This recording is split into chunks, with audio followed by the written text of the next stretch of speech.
বিসমিল্লাহির রহমানির রহিম। আসসালামু আলাইকুম ওয়া রাহমাতুল্লাহ।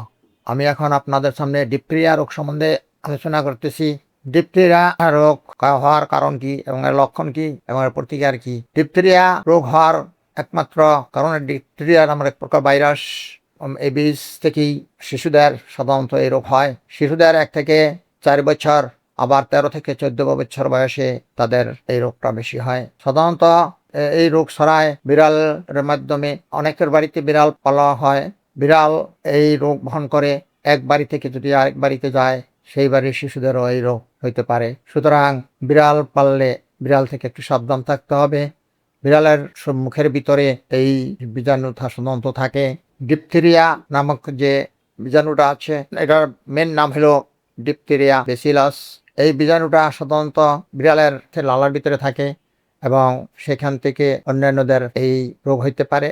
এর প্রধান লক্ষণ হলো গলায় ব্যথা, গলা ফুলে যাওয়া। প্রথম জ্বর আসে শিশুদের, তারপর দেখা যায় যে গলা ব্যথা, গলা ফুলে যায়, খাবার গিলতে কষ্ট হয়, মুখ থেকে প্রচুর লালাছাড়া হয়, গলার ভিতর থেকে শ্লেষা এবং কফ, থুথু ইত্যাদি অতিরিক্তভাবে গলা থেকে আসে এবং সেখানে এই বীজাণুটা যদি মারাত্মক আকার ধারণ করে এবং শিশুদের অনেক ক্ষতির সম্ভাবনা থাকে।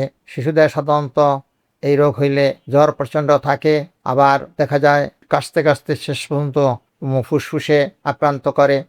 যখন শ্লেষাটা বের হয়, শ্লেষা বের হলে দেখা যায় গলার ভিতরে সাদা প্রলেপ পড়েছে।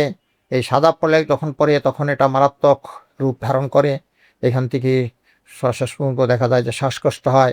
শ্বাসকষ্ট, শ্বাস বন্ধ হয়ে শিশুদের অনেক সময় মৃত্যুবরণও করতে পারে এবং এর থেকে ব্রঙ্কাইটিস, নিউমোনিয়া এবং শ্বাসকষ্ট ইত্যাদি হইতে পারে। সুতরাং আপনারা সবসময় শিশুদেরকে ওই বিড়াল হাত থেকে রক্ষা করবেন এবং শখ করে বিড়াল পালা কিন্তু এত বড় কঠিন রোগ ছড়াইতে পারে, সেই জন্য সাবধানতা অবলম্বন করতে হবে। এবং শিশুদের জ্বর, শ্বাসকষ্ট ইত্যাদি যখনই বেশি দেখা দিব তখন আপনারা এর প্রতি খেয়াল রাখবেন, আপনারা ডাক্তারের সম্পন্ন হবেন।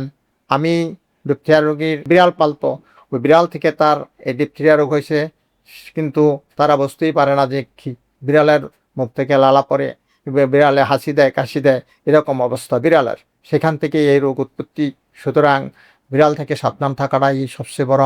আপনারা আমার কাছে যদি পরামর্শ চান এবং যদি হোমিওপ্যাথিকে লক্ষণভিত্তিক চিকিৎসা, আপনারা লক্ষণগুলি আমাকে জানাবেন এবং আমি আপনাদেরকে ওষুধের ব্যবস্থা করে দিব। ইনশাল্লাহ আপনারা ভালো থাকেন, সুস্থ থাকেন। আপনারা এই ভিডিওটি শেয়ার করে দিবেন যাতে আরও অন্যান্য যারা আছে, আপনাদের আত্মীয় স্বজন, বন্ধু বান্ধব সবাই যেন শুনে তাদের শিশুদের প্রতি খেয়াল রাখতে পারে। আল্লাহ হাফেজ।